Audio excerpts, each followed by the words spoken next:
Any better? Do some of that. Can you guys hear me? I think maybe I got this straightened out now.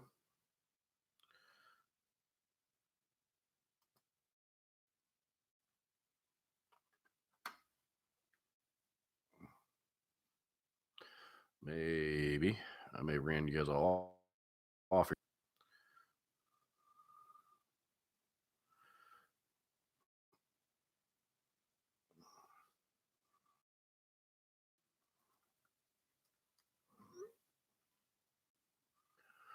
Let's see here.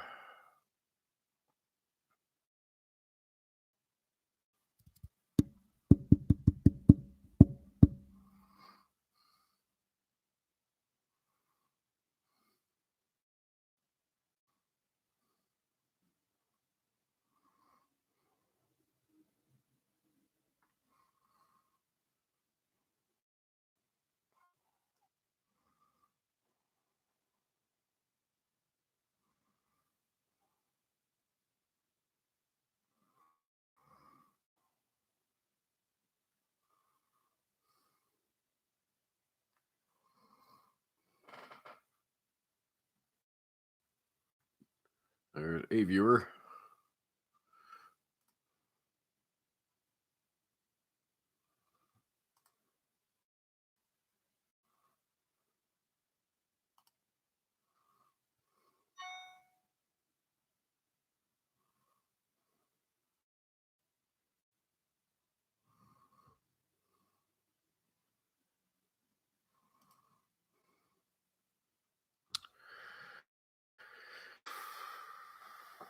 Let's see here.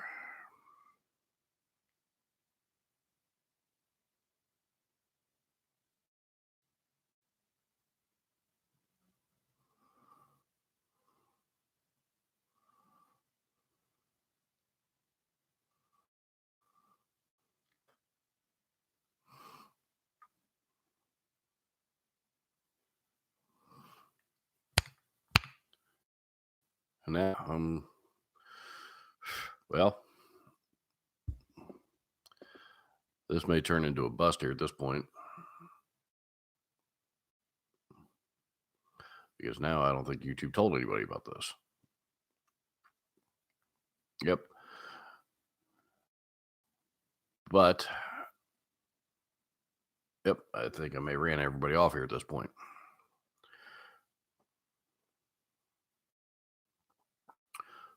So,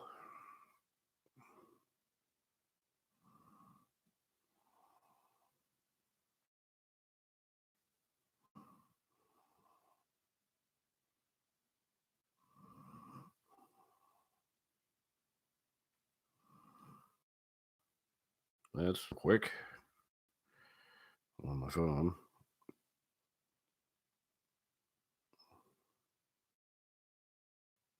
And let everybody know that we're live.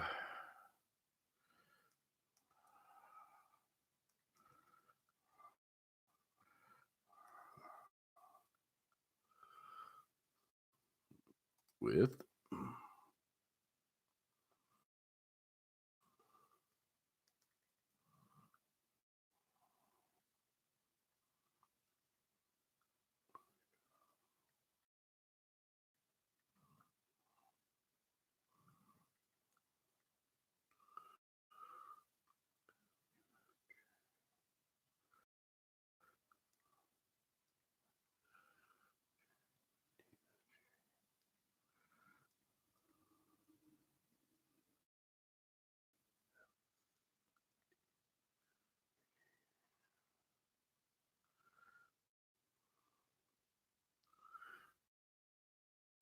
cool.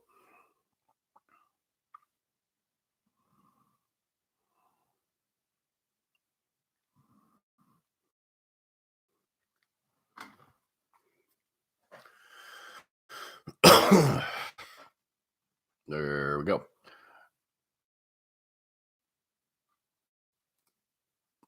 Okay. Just got RJ says, okay, being vid for the Fangs pedal, my 7 string. Yep. I have no idea. It went and tried a bunch of different sets. Apparently, YouTube has this new beta live stream version that I'd never seen before. So I went back in and tried to do it the second, asking me for encoding software. So, and I've got this Streamlabs OBS thing on my computer, which I've never been able to figure out. And I can stream that, but with, every time I try to stream through OBS, I get audio, but no, with a bunch of widgets and stuff on this. So I was trying to mess with that and see if I couldn't get that working, which I couldn't. And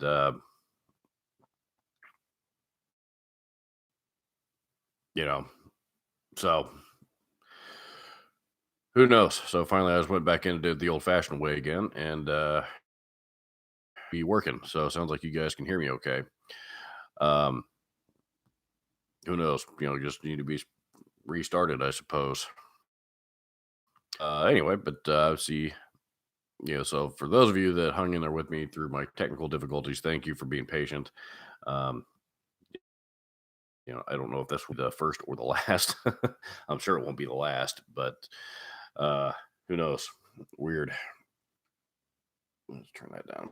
But anyway, so RJ says he was shooting a video for the Fangs pedal. I'm assuming you mean the TC Electronic Fangs metal distortion, which I have one of them.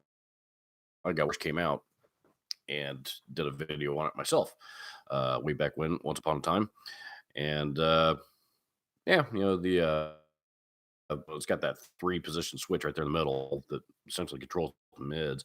The bottom position of the switch where it takes out all the mids, I think is pretty useless. But the other 2 settings on that pedal I think are pretty cool. I like that one. So I like that one quite a bit. So, but yeah, you have to make sure to share that video as soon as. Yeah.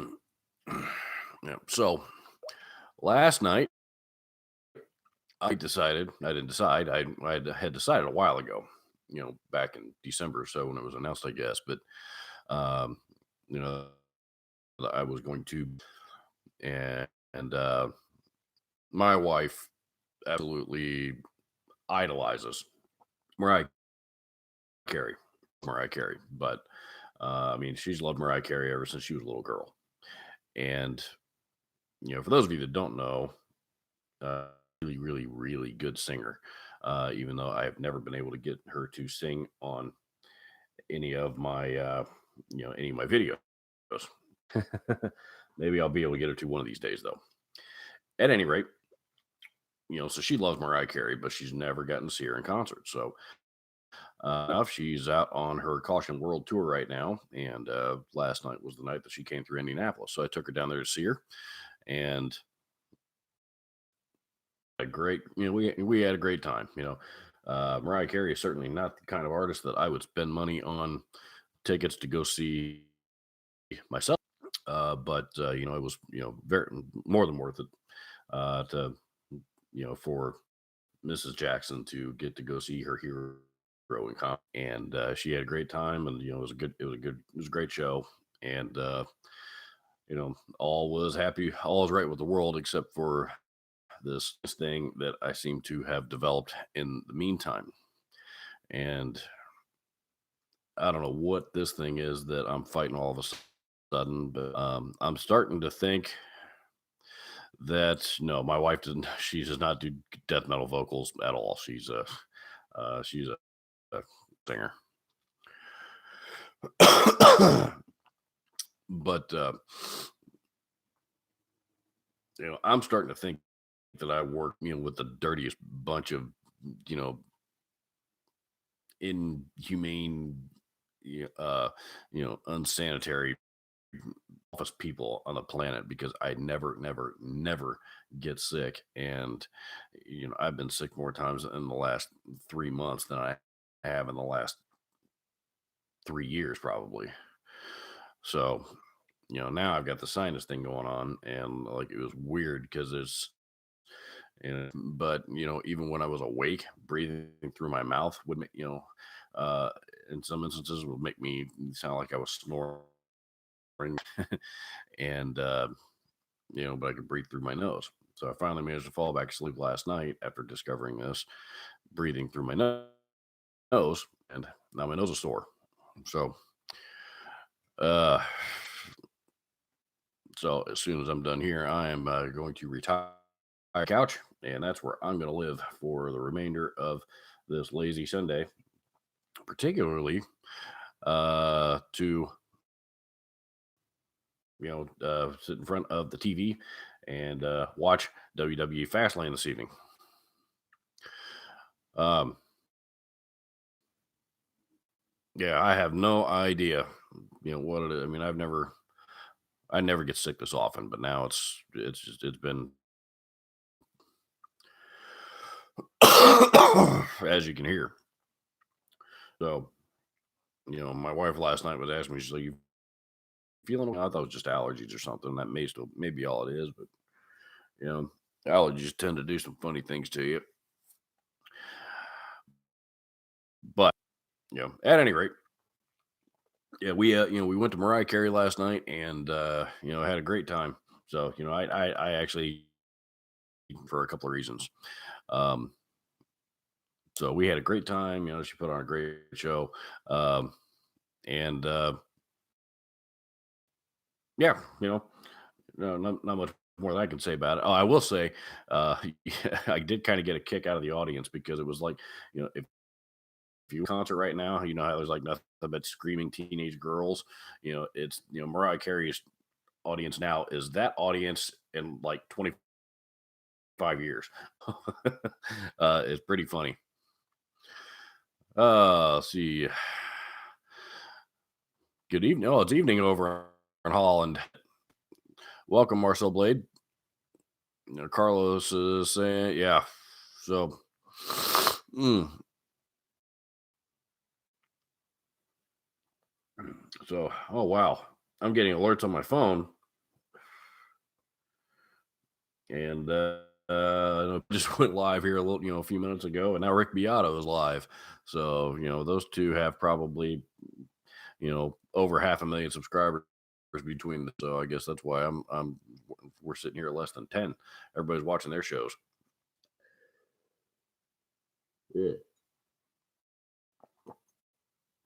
That's okay. Um, so so let's talk. Um, I think I had it was the last live stream that I did. I can't remember.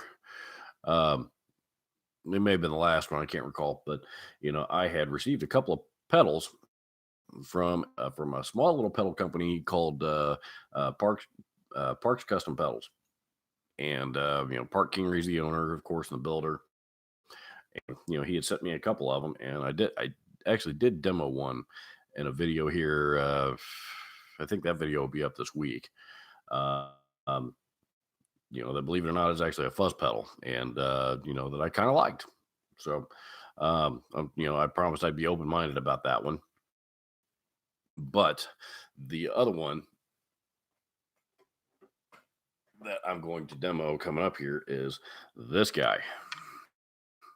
This is one. This is called the Soul Stealer, and my understanding is it's an HM2 clone.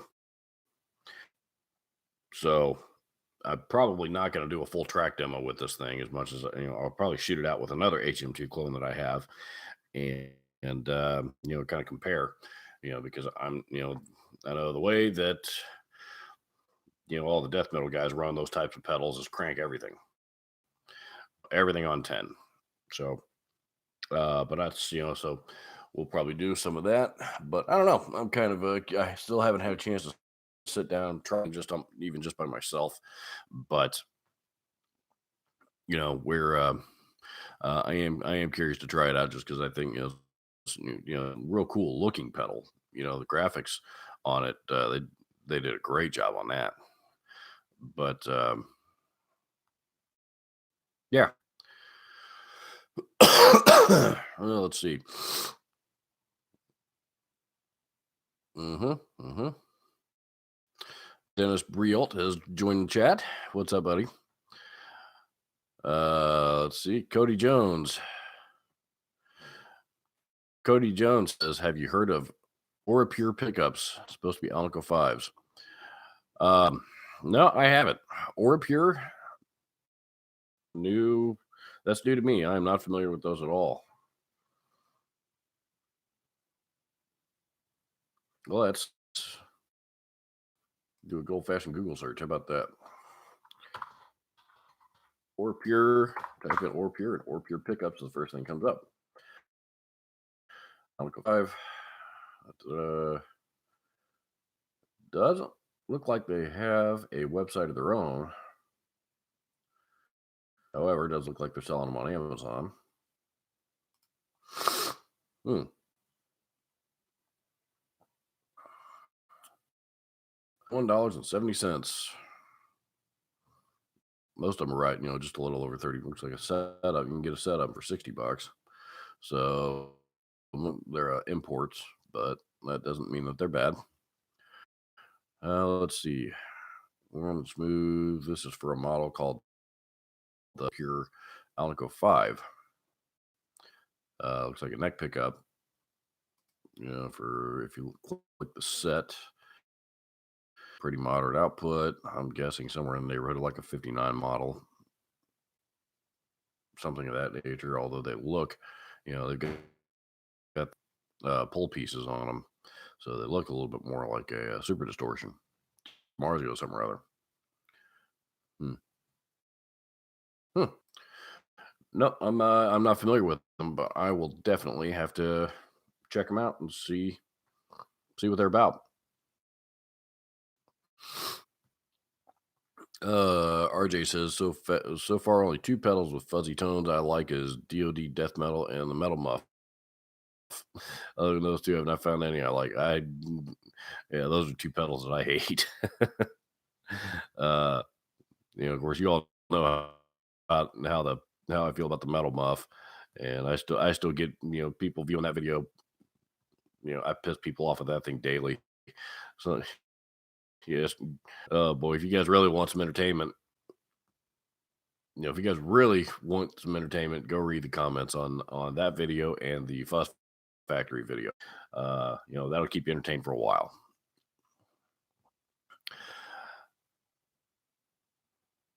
Yep, I'm with Dennis. I'm not a guy either, but the one that I demoed, I'm not going to share any more info than that because the video is going to be out this week. I did dig it. It's kind of a more mellow type of something more mellow type of fuzz, something that I would I could find actually usable, and not just something stupid, ridiculous, somebody that sounds like somebody just poked a knife into one of my speakers kind of thing.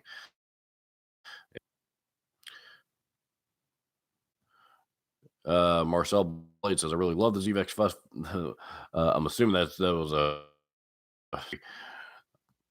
you might not want to watch my video on it then, because I've angered a few fuzz fanatics with that video. Let's see.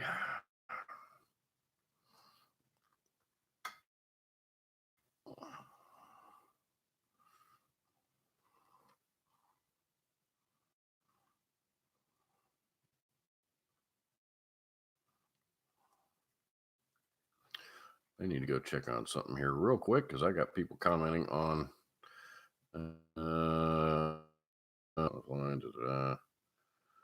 Okay.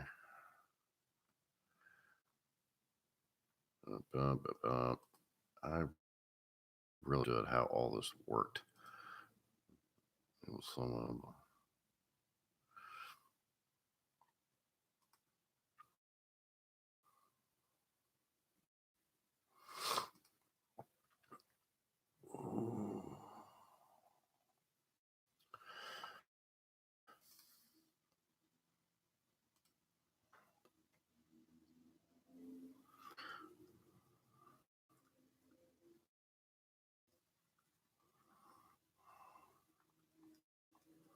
I am responding to a viewer real quick that is struggling finding us, which is my fault.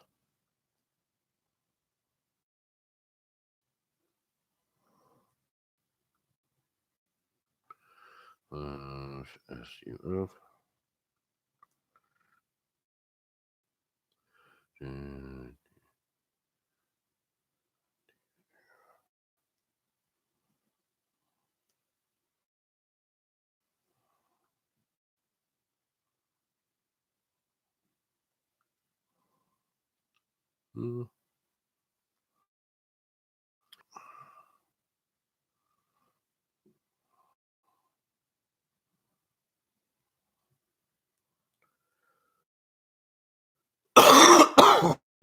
Man, sorry about that. All right, so yeah, there you are, Mike. Yeah, I just sent you a message. Um, yeah, I had some technical difficulties earlier, so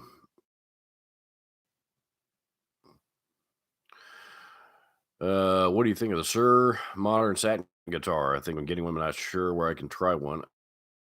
I Guitar Center, the big platinum stores, you might find a couple of them. Like the regular, more the retail box store sizes. The moderate and smaller size stores are probably not going to carry Sir guitars. Um, Stores will.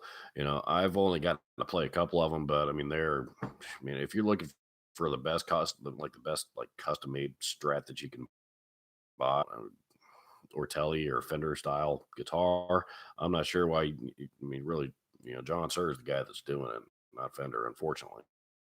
Fender makes great guitars. I don't want to talk like I'm slamming Fender at all. I think Fender's quality is about as good as it's ever been at the moment. I've been very impressed with Fenders, but he um John Suhr is just, I mean, those guitars are just they're unbelievable guitars. um yeah, I'd love to have one. So Robert just James 666 says, Robert, just admit you have a pedal board full of Fuss Factories metal muffs. Nope, metal muff 3 different times, and I have sold it 3 different times. And the first time, especially that I owned it, I think I owned that pedal for like 2 or 3 entire time, and I was constantly messing with it, trying to get a decent sound out of it, and just couldn't find it. It was not, you know. So I gave it a fair shot. I gave it a very fair shot, and nobody can tell me otherwise. You got these crybabies out there that watch my video make of it because that pedal sucks. So, you got people out there watching my video of it, making fun of it, and then all telling me that I'm never giving it an honest chance, and also, like a distortion pedal has feelings, you know. So the most recent one that I had, actually, I borrowed from a coworker who hated it as much as I did, and I ended up middlemaning it and selling. And now David owns that pedal now, so which for whatever reason you were happy to receive. I don't know why, but you wanted it, so it's yours. Pardon me, guys. There's gonna be a lot of that in this episode. Um, yeah, Marcel Blade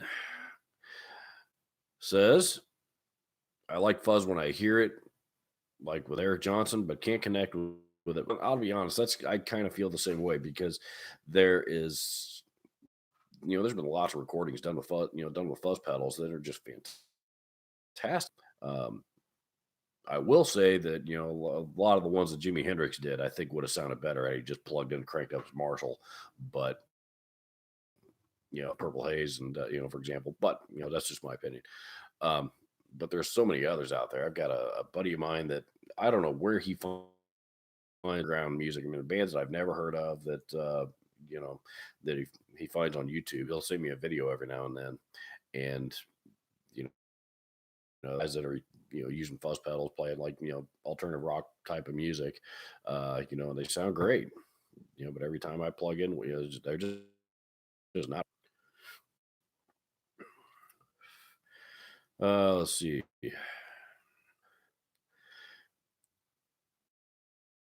Says, what are your thoughts on the Epiphone RD guitars? Have you tried one before?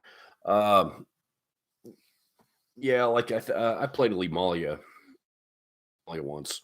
About I don't actually. I think I played one a couple of times. Most recently, about 6 months or so ago, maybe a little more than that. Uh, uh, Epiphone's another company. I think that even with Gibson's recent quality issues, over the last few years.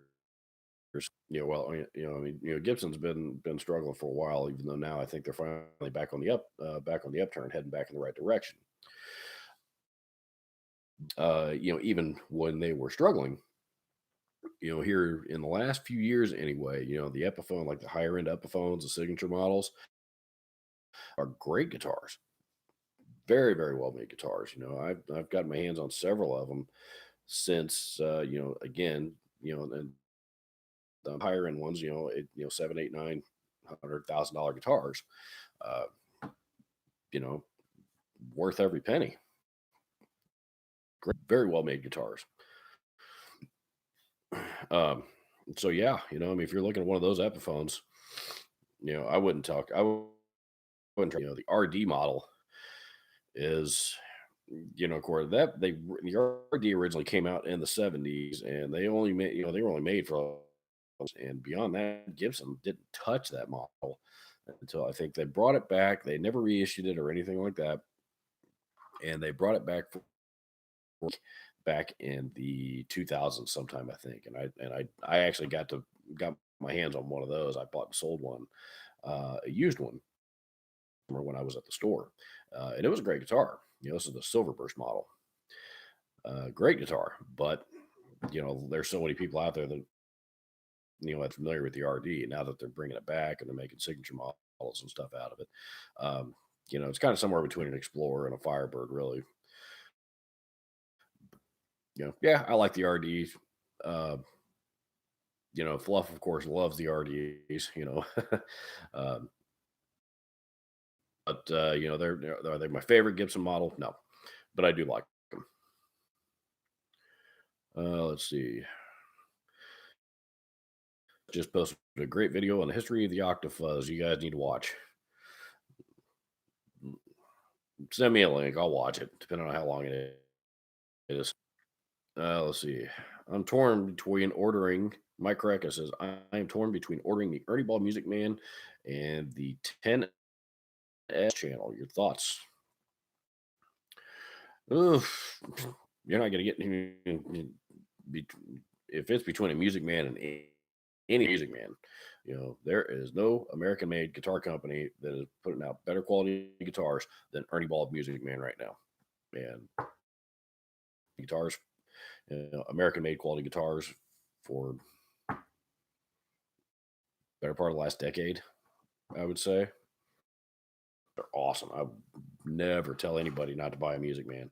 When I saved my money for about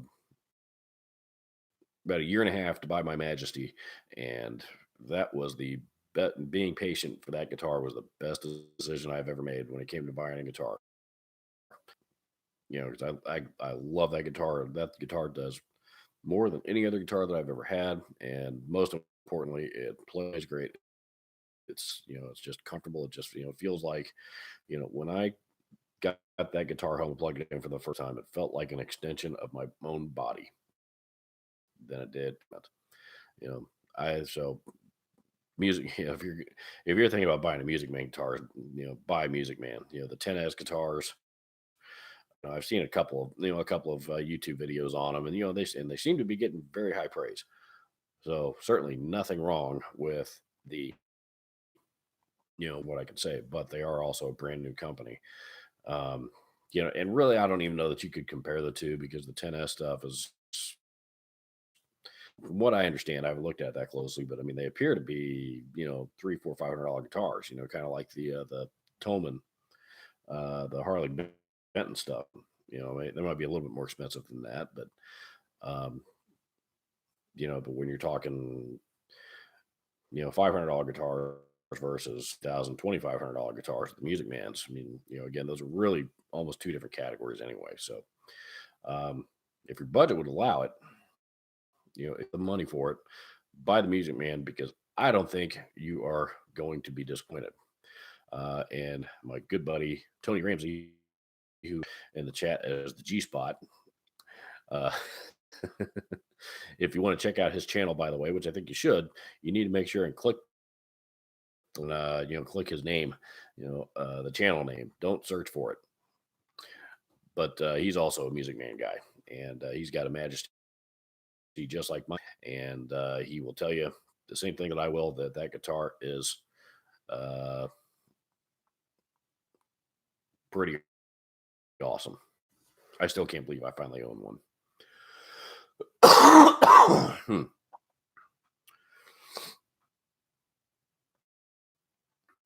Uh, Asking, you ordered RJ says he ordered an RD limited edition model that does not.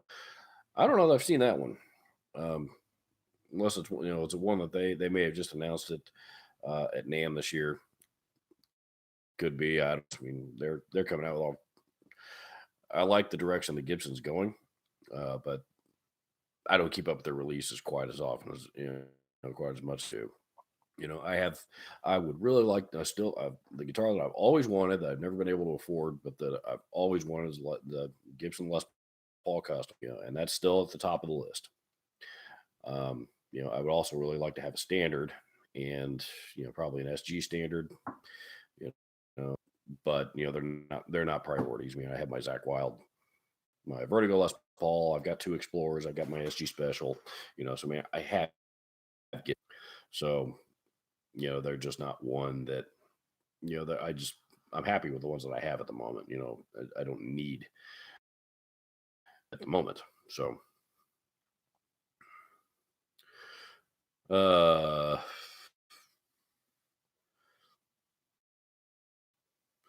Uh, Dennis Brielt says, "Yeah, consider it a Snow Falcon, but it's a grand for a Chinese-made guitar. Yeah, but it's a very Chinese guitar, and all the Epiphones are, um, made in China nowadays. Really, China or Indonesia. Unless you get one of the, I think made in Japan, but those are real hard to get a hold of here in this part of the world. I mean, you can find them used, but they don't pop up quite as often. Anyway, but most of the other Epiphones now are made in China." And I mean, that's just the direction the world's going. Period. There is no way around it. We are, most of our industry is now made in China. So but just because it's made in China doesn't mean it's not a good quality instrument. And in that instance, it absolutely is. I wouldn't be afraid of it. So because I say that exact same guitar in an American-made Gibson version, $3,500 easy. So I mean, when you put it up against that other not much for Snow Falcon, I personally don't think so. You know, and then even in that same guitar 5 years ago, it was on. So you know, accounting for inflation.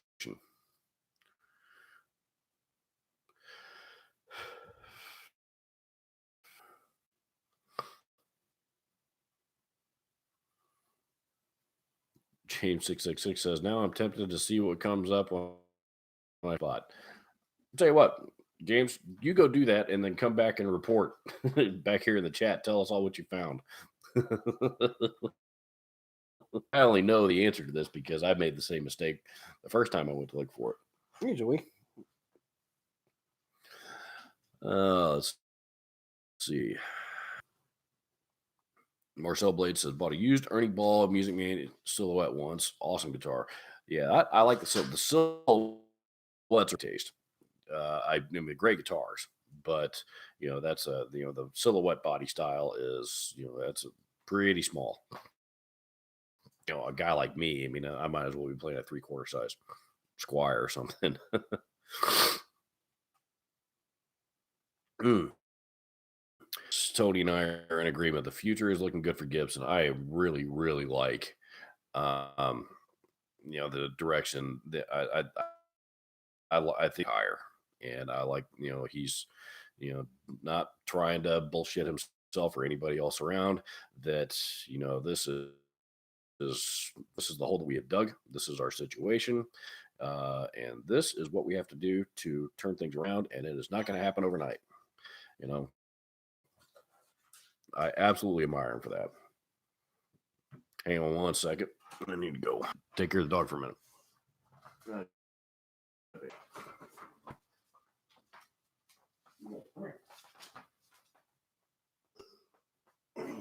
You want to say hi to everybody?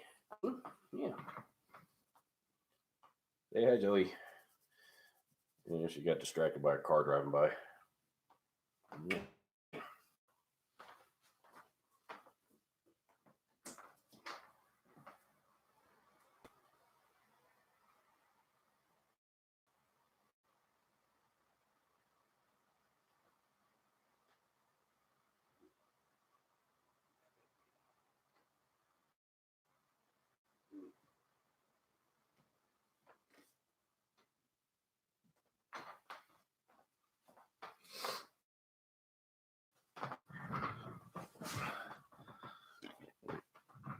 Let's see.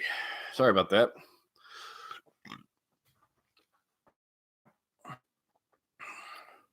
Mike Recca says, now that you brought up foreign made, I just got a Japanese made Fender Telecaster and it's awesome. MIJ Fenders are great, man. That's that's another one that kind of pains me because all of those instruments that were being made in Japan for Fender, most of that stuff has since been relocated to Mexico. And again, nothing wrong with the stuff that comes out of that factory in Mexico, because I think that's great quality equipment as well. And in Fender's defense, I don't think that was really quite all of their fault, because um, that factory, and Danny anyway, please somebody correct me if I'm wrong, but that factory over in Japan that they were building all those guitars in burnt to the ground.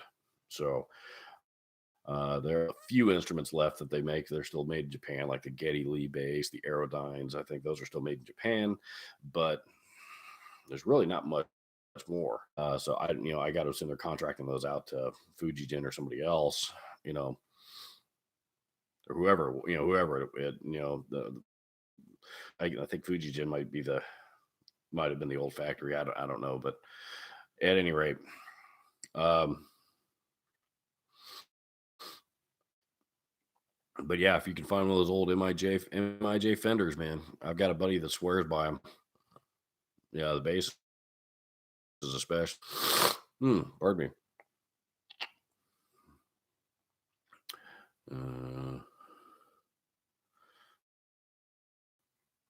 James 666 says, "Oh God, I just looked it up, didn't realize porn was allowed on YouTube." Right? uh, yes, Tony. Metallica's tomorrow. No, I don't get to go. Metallica through on their world tour tomorrow into Indianapolis, and they're playing. I think this time they're playing the Field House, the Conseco Field House, which if you're not from Indianapolis, the same venue that the Indiana Pacers play in. So it's the arena. It's I thought they sold out the stadium here before. The football stadium, which at that time was the Hoosier Dome. Now, and I'm quite sure they could sell out Lucas Oil if they had to, but they're doing it at the arena this time.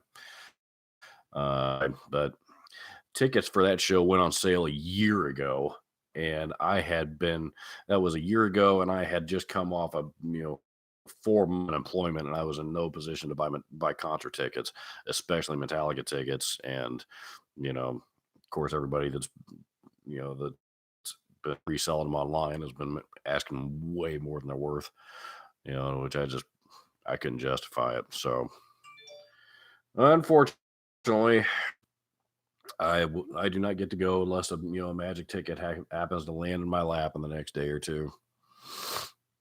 Well, the next day. Let's see. Greetings from Magnus. Mangus Music says greetings from the Stem Cell Center. Great Mangus Music. Welcome to the soiree.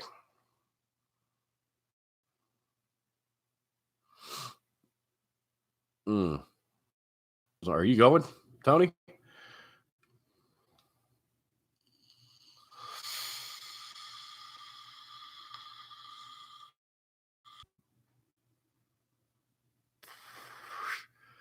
Hmm. Drag. Yeah, I'm bummed. My very all favorite band, and I don't get to go. But the trade off of that is I did get to take my wife to see her favorite art, and that's a good thing. So I'm certainly not complaining about getting to do that at all. Hmm. So, uh, any of you fine folks in here WWE fans like me?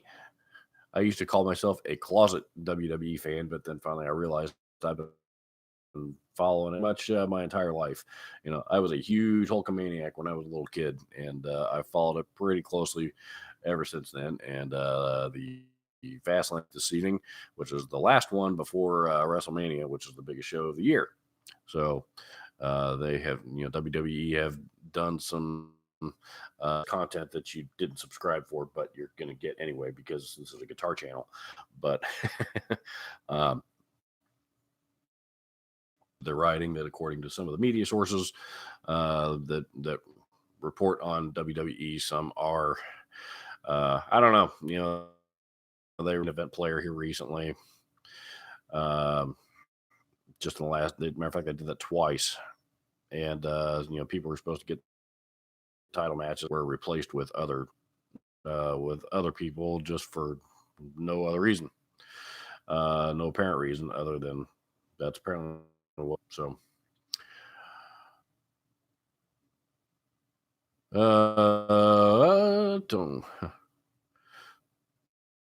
he says he treated his wife here. That's right. I forgot she's a photographer, so he got one Nikon Z6 mirrorless camera, trigger and flashpoint strobe. I need a wireless or a mirrorless camera. I need another camera for this live stream thing only because, well, this little cheap little $30 webcam that I'm forced to use here at the moment, not tried yet, is to try to plug in my DSLR, and I don't know that even that would work without a whole bunch of other hardware, which I think I'm going to, a video card and something called a video capture box or a video capture card or something like that.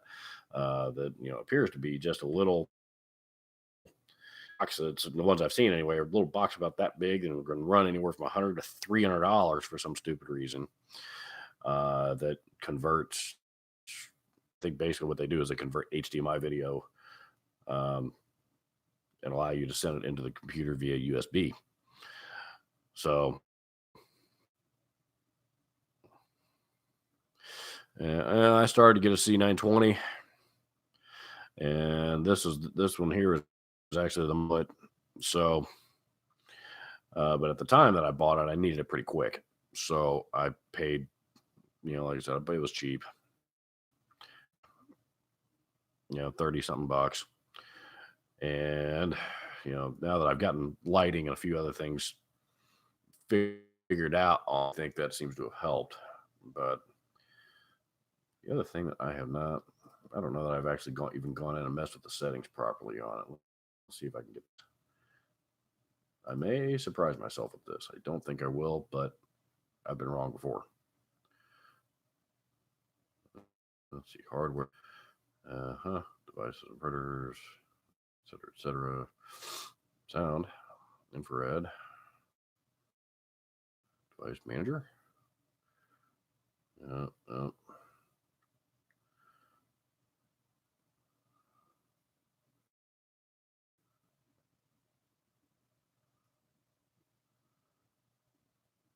I don't know that I should be messing around with stuff in the hardware devices on here. I'm not very computer savvy, and I am very likely to screw something up if I go too far here. So let's make sure. Uh,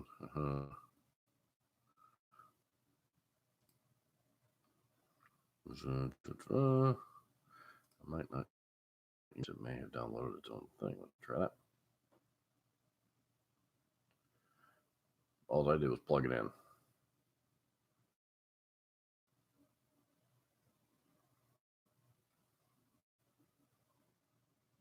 Mm-hmm.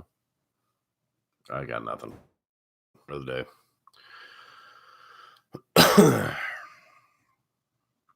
What's the difference between MXR and MXR custom shop and regular pedals? My understanding is in MXR land, custom shop is merely just anything. I don't know that they're actually I mean, they do use it to put on their higher end pedals, like the custom shop screw, the one without the LED. They've got that phase, what do they call that thing? The Veriphase, the one, the rated phaser, stuff like that. Rotovibe. Uh, let's see here.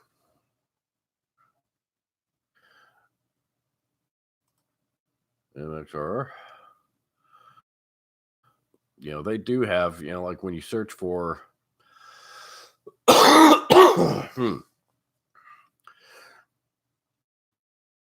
for like MXR custom shop, that will pull up things.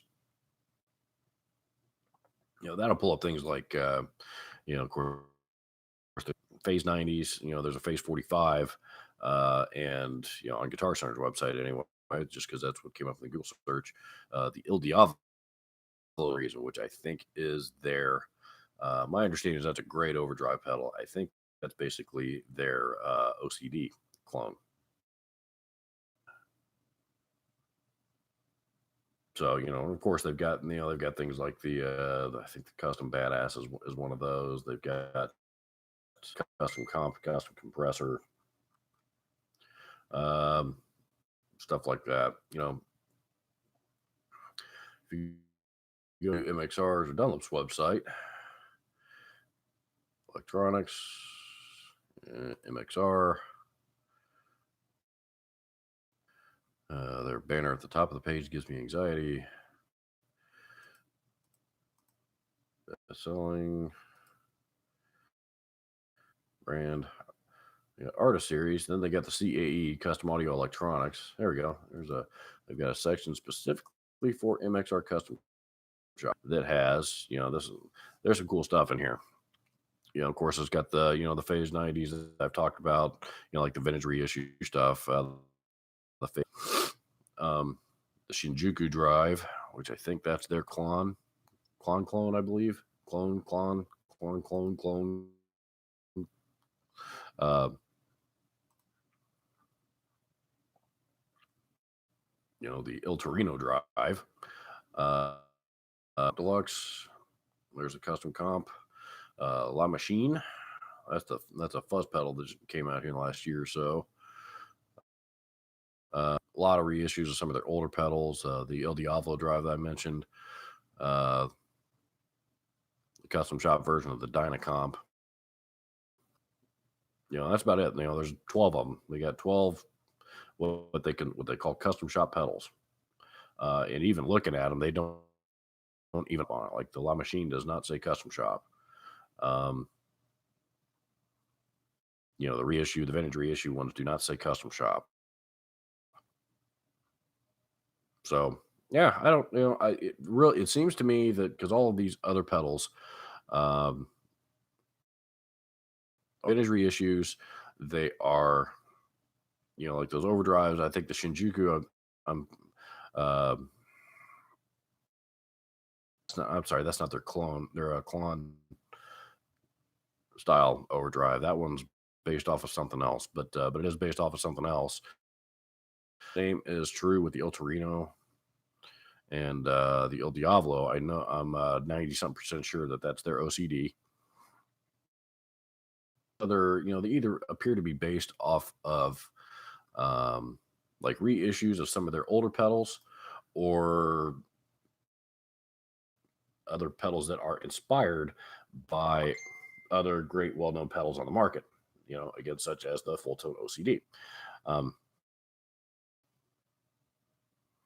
but by that logic, it would also make sense, that they probably should have put, that maybe the Phase 95 should also be a custom shop pedal, as well as the Sugar Drive. The Sugar Drive is their clone, and but those are also both little miniature sized pedals that don't do.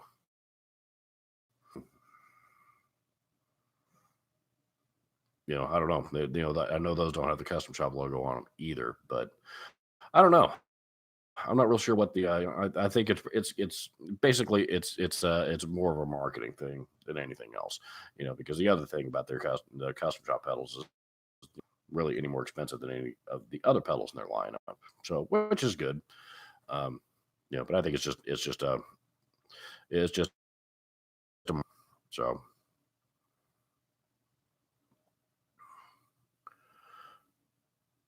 yeah. So a version of a tube screamer from the custom shop and asked me the difference. So that's what I mean. It's they have a little specific page on their website for those pedals, but you know, it's internally, well, their version of the tube screamer. I don't know what. I'm not sure which one the which MXR pedal is their tube screamer circuit. To be honest, may have been one of those ones that I just mentioned.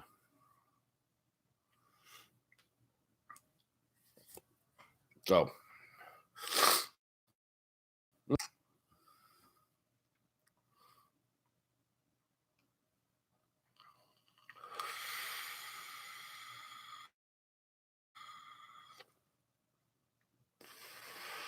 as I vape my life away, that's a great thing to do with what feels like coming along. That'll help it. All right. Uh, so what do you guys want to see on the channel coming up anyway?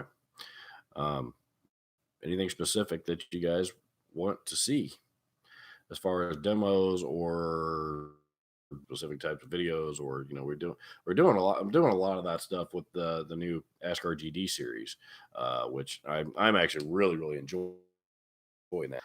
It gives you guys a way to ask some questions that you may want to ask. It gives me a way to uh, interact with you directly as well as everybody else, and talk about those things as a community. So I'm really have really enjoyed. I got, I think I just uploaded the fourth one the other day, fourth one or the fifth one, fourth one I think. And another. So you guys are gonna see a couple of those here in the coming weeks. Um, and I'll keep doing them as questions keep coming in. So like I said, you guys seem to enjoy it, and I enjoy making them. So, but I often get requests, can you demo this guitar, can you demo that pedal, can you do, and a lot of times, the answer is, unless those, some of those companies send it, no, I can't. um Sometimes it's just not obtainable for me. I could, there's times I could buy it and return it, buy it, do it, from someplace, do a demo on it and then return it. But, because, having worked on the other side of the counter for so long, I mean, that's, in most cases nowadays, that's somebody's paycheck that I'm messing with, and that's not cool.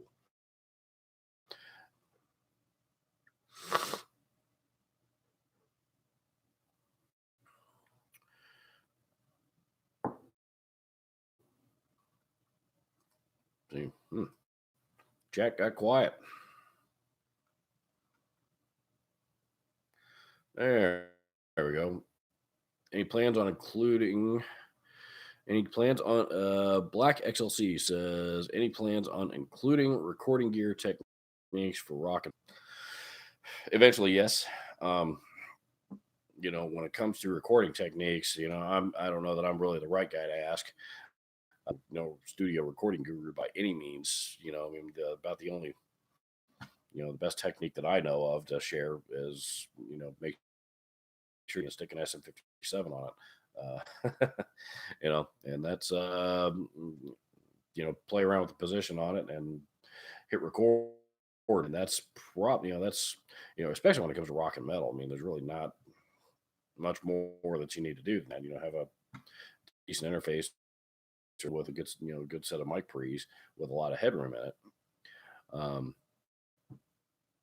to maintain some clarity. But I would recommend, Glenn Fricker has an entire series of videos about how to record, how to of recording uh, tips and stuff for rock and specifically metal on his channel. Goes nuts at the dog walking by the house outside.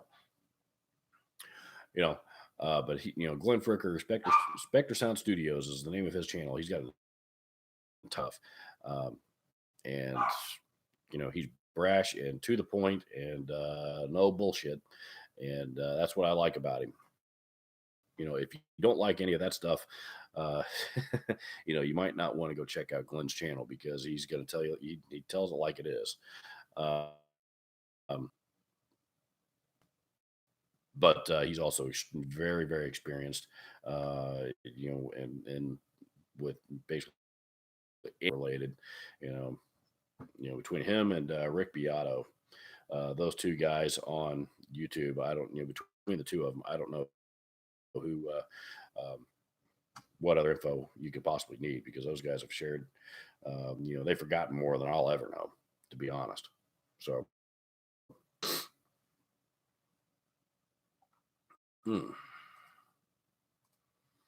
live chat. Um, but if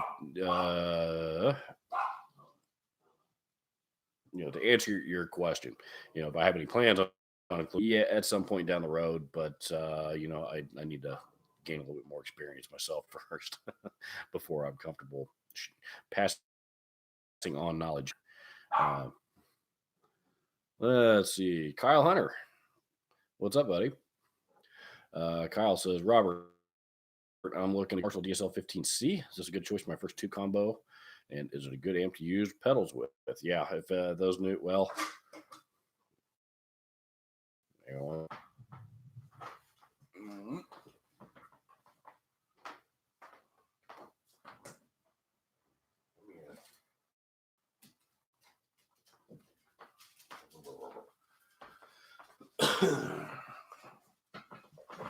where?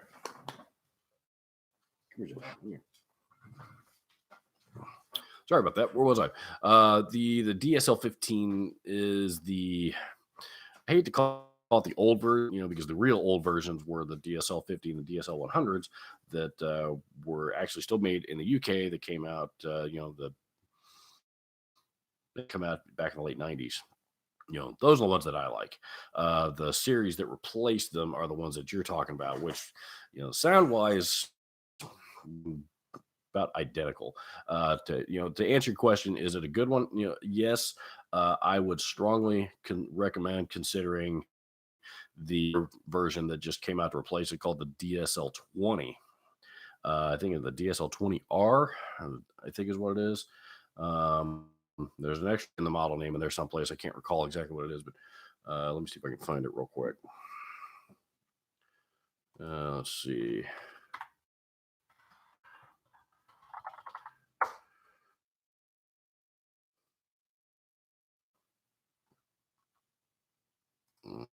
Mm-hmm. Marshall DSL. They've got a 40 watt as well. There it is. There's a whole line of them. They now have a 1 watt, a 5 watt, and the 20 watt, the DSL 20 CR. If you want to go the combo route. Anyway, they are that's the new version of that line of amplifiers, and they're pretty awesome. I've been pretty impressed with them. They're really really good. They're reliable, and they're hats off to Marshall because just about everything they're putting out nowadays, they're seeing the boom of the pedal industry right now, and so the amp that they're putting out, they're trying to make sure it is as pedal friendly as possible, which that includes amps like especially like the Origin series amps they designed specifically to be Marshall pedal platforms. Um, and the new line of studio amps, it finally came out with a 15-watt version of the Plexi and a 15-watt version of the JCM 800. Um, and the Jubilee, of course, is in that one's been out. But anyway, they're trying to keep the pedal fanatics in mind with all their amps. So I would recommend rather than going with the 15, spend, and I know you're going used, but if you spend just a little bit more money on the 20-watt, which sells for, by the way, because they're not that expensive, 112 combos, 599 on Musician's Friend. And they have an open box, 497, which likely will be, let's see here.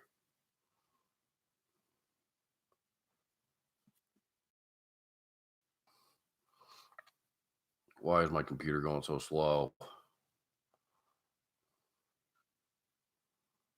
Probably because at the same time. Yeah, they have a mint condition model for 500 $15.97. That is one of their mint condition models. So, save yourself 85 bucks.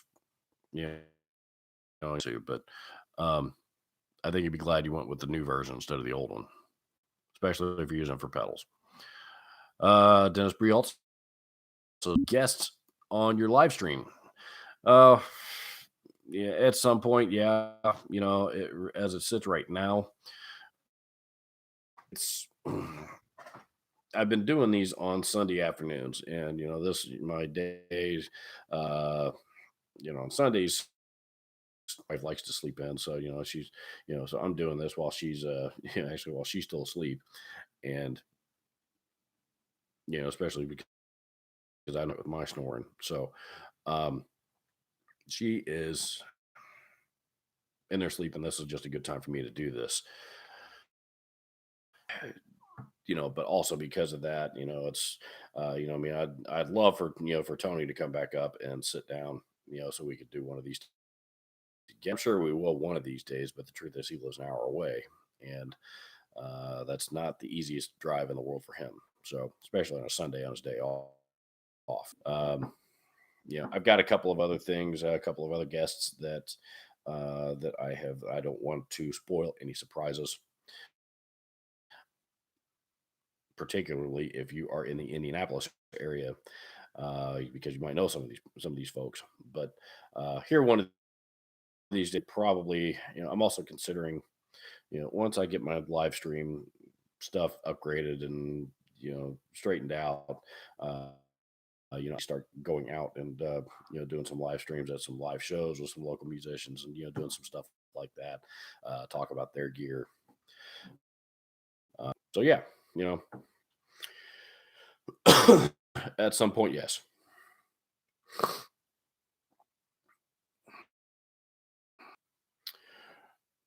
Oh, let's see. Marcel Blade says, "Did you ever thought about requiring box IR loader for your demos?" Yes, as a matter of fact, I am actually getting closer to narrowing down a decision. Um, I have that I've seen. I mean, ideally, I'd spend the money on a torpedo. In order to those things are $900, and all they've sold well. I'm talking about the rack mount, the torpedo live, the one that has the load box and the IR and all that stuff in it. Uh, um, I think those are about $900, which is as those that stuff goes, really is about middle of the road. And but they're, I'm not gonna, used ones hold their value pretty well because that's a real hot item on the market right now. So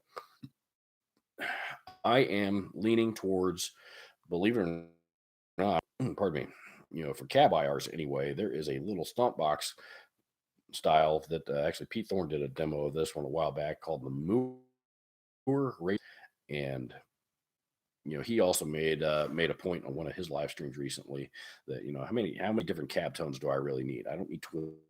I mean, I probably would need three or four tops. And the primary ones being a vintage, vintage 3412 and close back and something else. But this one, has certainly all the ones I would ever need and the ability to load, to upload my own IRs. So, that would, and then they're like 150 bucks, and it's a little miniature sized, type of, style device. So, I just set that thing up here on the desk and plug something else into it. If I into it, then obviously because that was not a load box, so I would still need something that would need to be able to handle the load. Uh, Any of that stuff out there that is, hey Joe Hervey, what's up, man? Welcome back. There's lots of things out there, but doesn't have IRs, which are a little bit more inexpensive. Um, I keep meaning to hit up Weber, for when you maybe one of their mass attenuators, a deal on one of those because that would be an ideal device. Sir also has, I noticed, they've got a IR loader or other kind of thing that's about 600 bucks. That would be, um, the my solution there for me as well. That would allow me to even if I wanted to run my 100-watt Marshall into it, I could do that. So but that's going to be the key thing is if I do end up I need to make sure and have a something that can handle that, just in case that's the one that I want to use. Most of the rest of my amps are 20, 15, 20 watts. And then the PV, the 65 or 60-watt combo. But so I just need to make sure that I have both of those areas covered. So very, very long answer to the questions you're thinking of, but I am closer to making a decision. I just haven't quite gotten there yet. Of course, price is going to be a big. I kind of want to, I just finished paying off my GC card, so um, so that I got that paid off. Recuperate, recuperate some funds here first before I go running that thing back up again, uh, and that of course. So I need to be economically conscious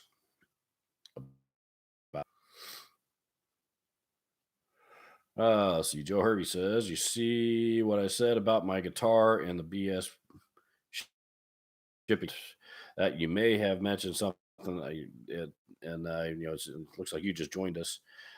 That was, you were one that came on when I initially set up the live stream. I didn't have any sound earlier. Then I spent the next half hour trying to get that straightened out. So if you left it on one of those, no, I didn't see it. Uh, feel free to ask it again." Mark Nestor says, "Robert, awesome. Thank you. I appreciate it."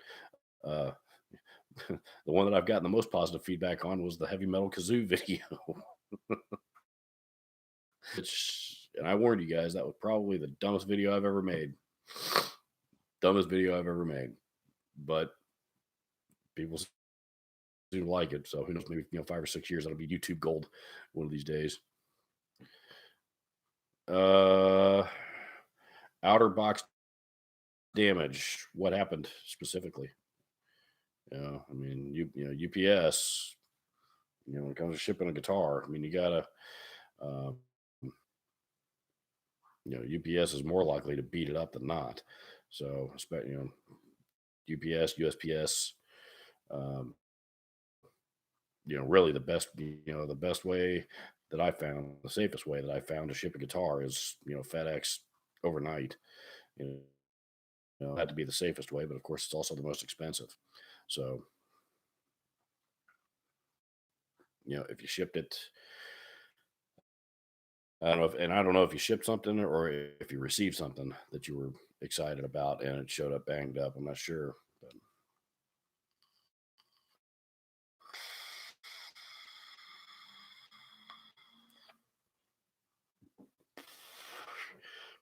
yeah, shipping instruments, man, is I always had to give a hats off to the guys that worked in our warehouse when I was at the store at Guitar Center. Those guys, I don't know that there was one time that UPS I can think of that UPS demolished a guitar, and it was clear that it was not due to the way that we packaged it because they took every precaution necessary. Tony may remember that it was a very very rare, hard to find Tom Tom Petty signature Martin of some kind. The only one of those guitars that I've ever seen, and we were shipping in Hawaii, and of course UPS demolished it, and that was not a fun UPS claim. You know,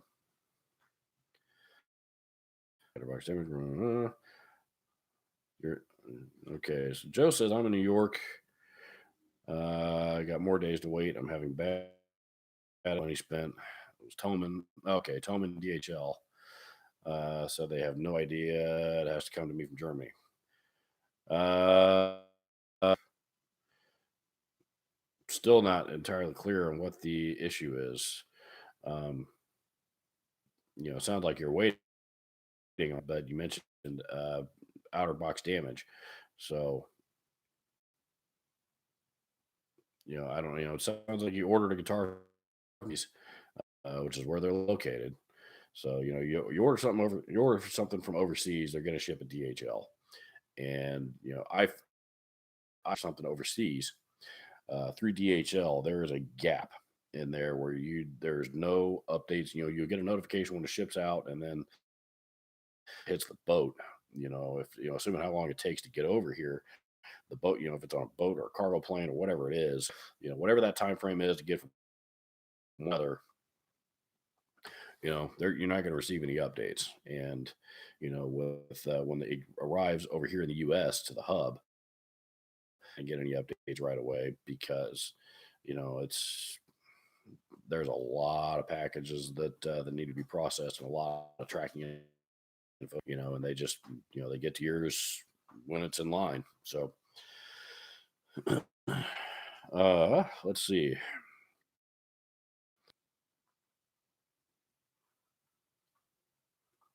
Dennis Brielle says FedEx destroyed my $1,000 412 cab, but I did manage to get my money. Yeah, if they demolish something, which happens often, and half the time I think they're doing it just because there's somebody that's handling it along the ways that no want it for themselves, so they trash it to make sure that they get it back. I don't know. That's obviously not true. Probably wouldn't surprise me, because it always seems to be the expensive stuff that they demolish. It's never, when I order or something from Amazon, it's always when I got something expensive on the way.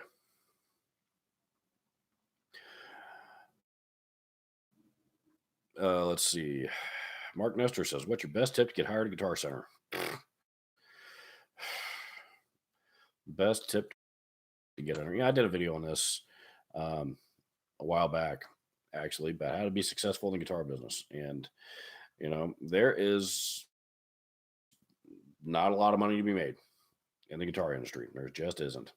You know, um, Profit margins are low, and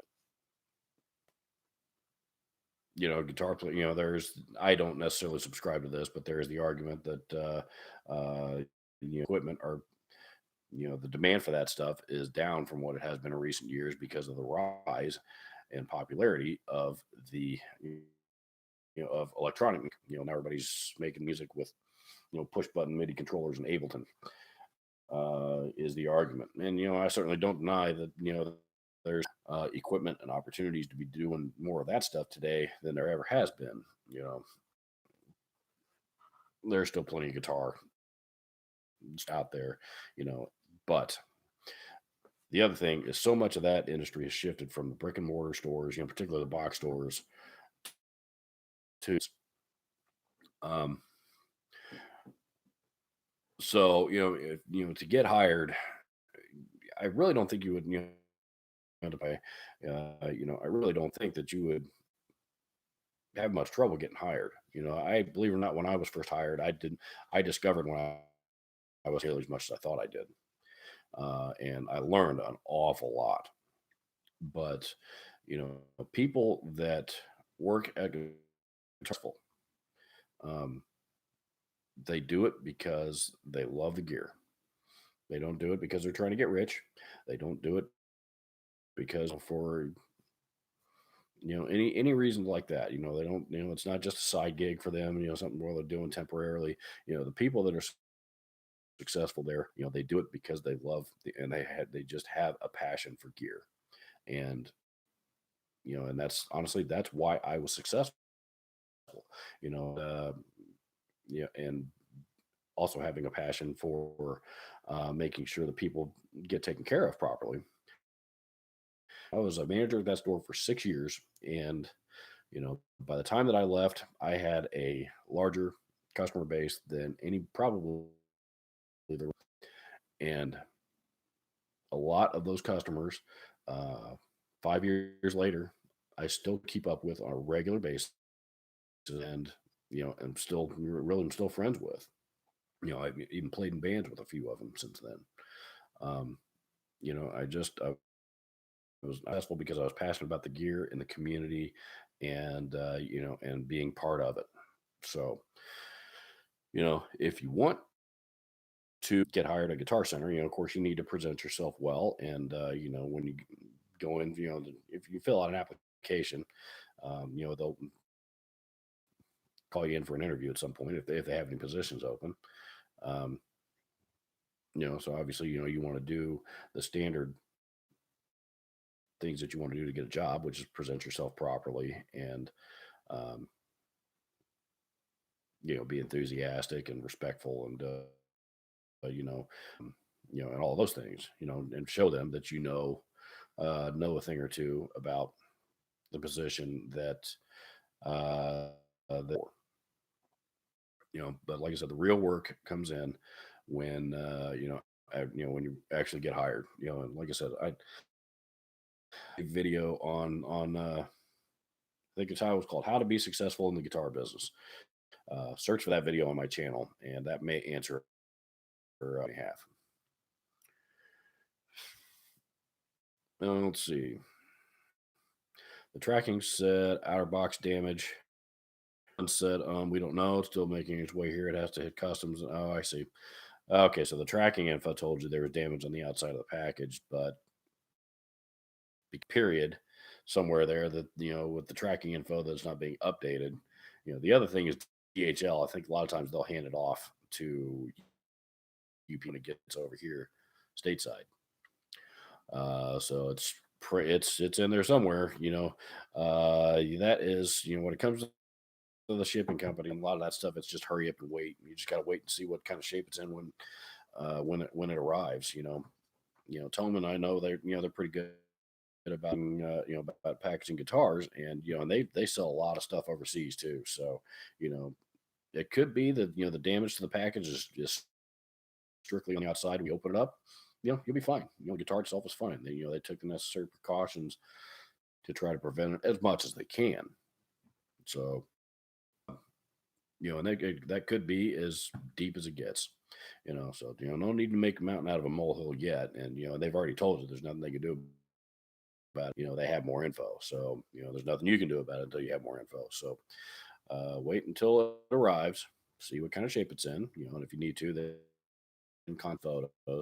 That's the other. I would recommend when you do receive it, make sure and take video of you opening the package. So close up video of the package itself to show that you have not broken any of the seals on it. Set the camera down at a distance and allow them, and unboxing it. If everything comes out of it fine, then you're in good shape. But if not, if there is an issue, that didn't happen, that had happened before it arrived in your possession. So probably the best if you're ordering, if you're online out of state or or internationally or something, even if the package looks just fine on the outside, you know, dude, in recent memory, always take video when you're opening it.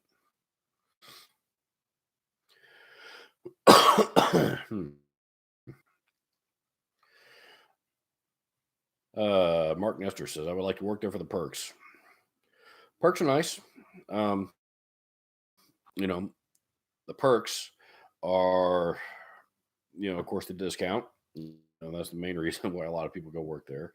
Um, I will tell you, people that I've seen that have gotten hired there strictly for the discount, they never make it. They never last. All they care about is their employee discount. You know, they're not going to last. But that's just a perk of the job. You know,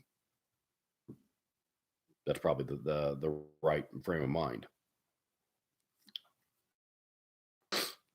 Benefits are pretty decent. They're as far as medical insurance.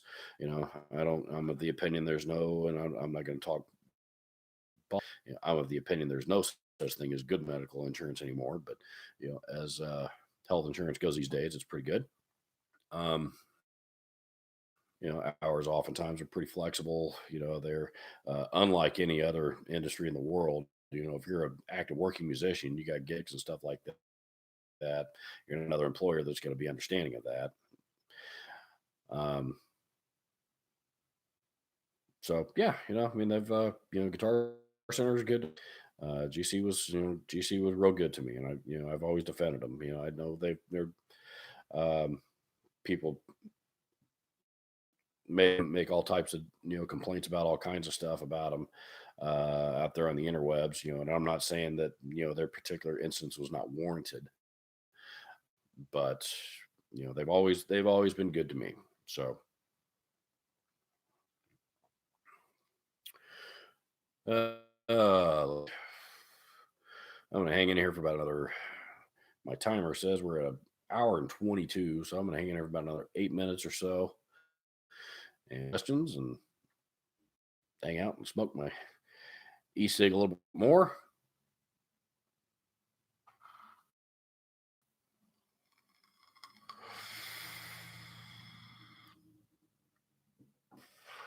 I just noticed there are $2 signs on my screen. Add inserted. No way. I didn't know I could do that from the screen. Awesome. Awesome. Sweet. I can insert ads as I see fit. Then the other one, of course, yeah, it's the show your support for Robert's Guitar Dungeon button down at the bottom. Um, if you guys ever watch some of the other, some of the big YouTubers, their live streams, you know, those, I was watching Pete Thorne's live stream a few weeks ago, and, he made in an hour that my channel makes in a month, you know, just from people throwing money at him to answer their questions. So one guy I saw one guy throw $50 at him and say, "Here, this is what networking is all about." I added you to my, I sent you a friend on Facebook, and to which Pete answered it by saying, "Yeah, I don't really use Facebook. Certainly not for business or networking. The only people I do use are for friends and family, and even then, I'm hardly ever on it anymore." um,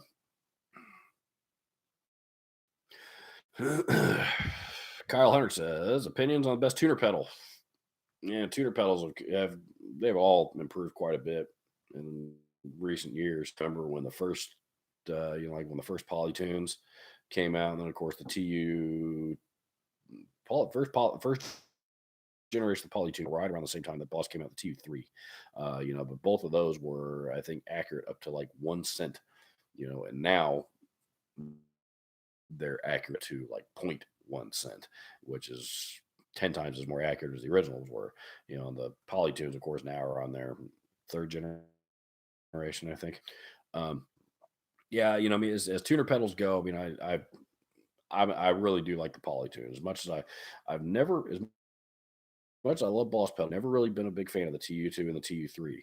I just the screens they don't light up properly. They're hard to read, and on stage, for whatever reason, even when my guitar is the only one plugged into it, it'll pick up the bass player on the other side of the stage, and I just never had good luck with them.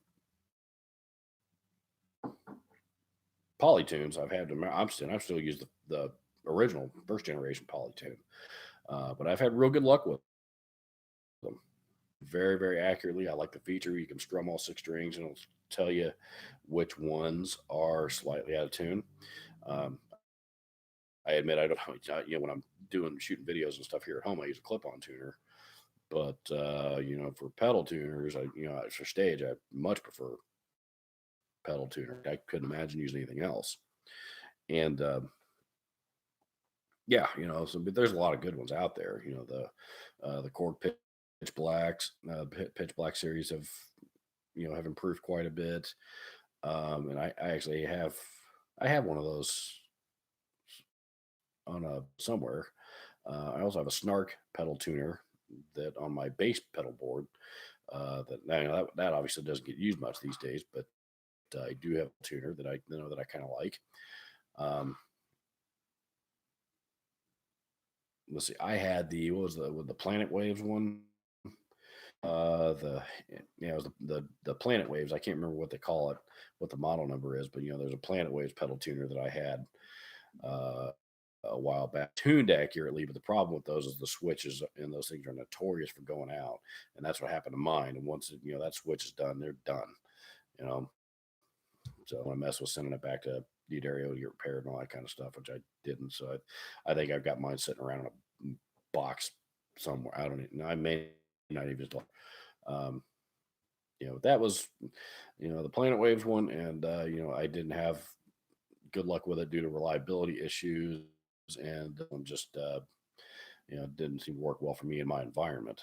But if I were going to buy a pedal tuner right now, it'd be Polytune.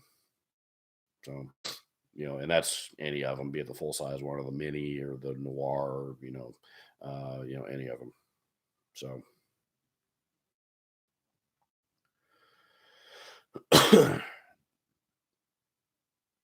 Mark Nestor says, "Keep doing what you're doing. Love your channel." Will do, man. Thanks. Appreciate it.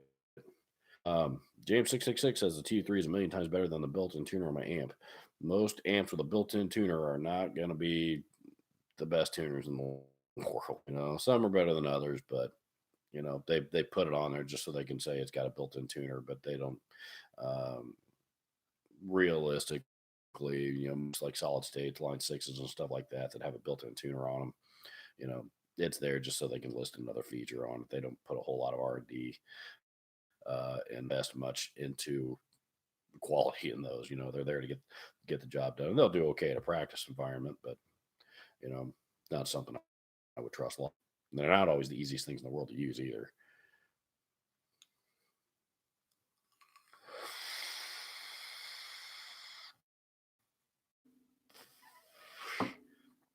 Oh, I don't know. Maybe I'll do a video on pedal tuners here in the future. I might actually. Nobody seems to do videos on pedal tuning. Well, I guess they're tuners, and I've been known to I'll grab a chord to play a chord in a video, and the Fuzz Factory video. There's one right in the beginning of that video. There's an example, where I grabbed a chord and I grabbed it awkwardly and accidentally bent a string as I was playing it and pulled that particular chord out of tune. People watch the first 30 seconds of that video, see that I hear me hit a bad note, immediately comment that the guitar's out of tune. Because it's out of tune, I don't know what I'm talking about or any of that, took off of it, and not even bother to watch the rest of the video. So I don't know, maybe I could figure out a way to figure out a comedic to do something on tuners.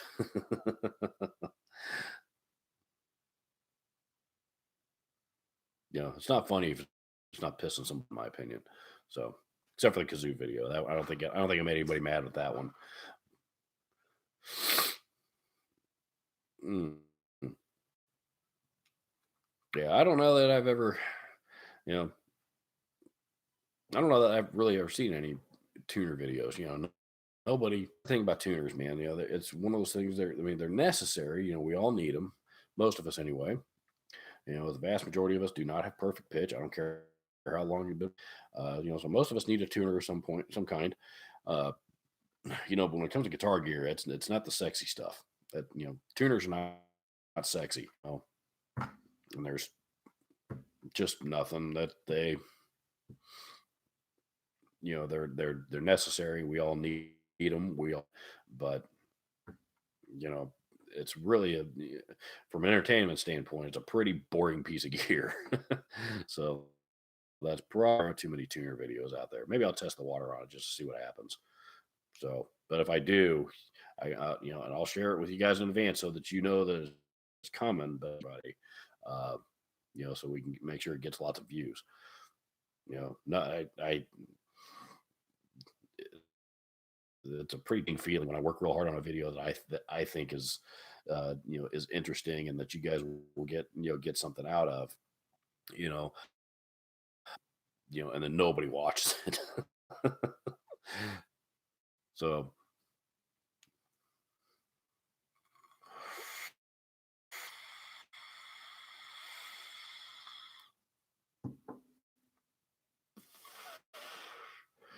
alrighty. So as I said, WWE Fastlane. No, this is not a wrestling channel. This is a guitar channel, but I happen to be a lifelong WWE fan, and uh, I am going to talk wrestling for a moment. Even though I did this about a half hour ago, and the number of you watching fell off significantly, but tonight is the night for WWE Fastlane, which is tonight is the night that we find out what they are planning for. Take shape what they're planning for WrestleMania, the biggest show of the year here in another month or just a few weeks. I think it's the first week of April this year, something like that. I don't remember. Um, anyway, but that is where I am headed, is to get the rest of my responsibilities out of the way. So I'm not real sure what those responsibilities are, but I can tell you that I am really hungry, and I think I have uh, uh, something with meat in my future. So, because I'm starving, so I'm gonna go get some food and get ready to watch Fastlane this evening, and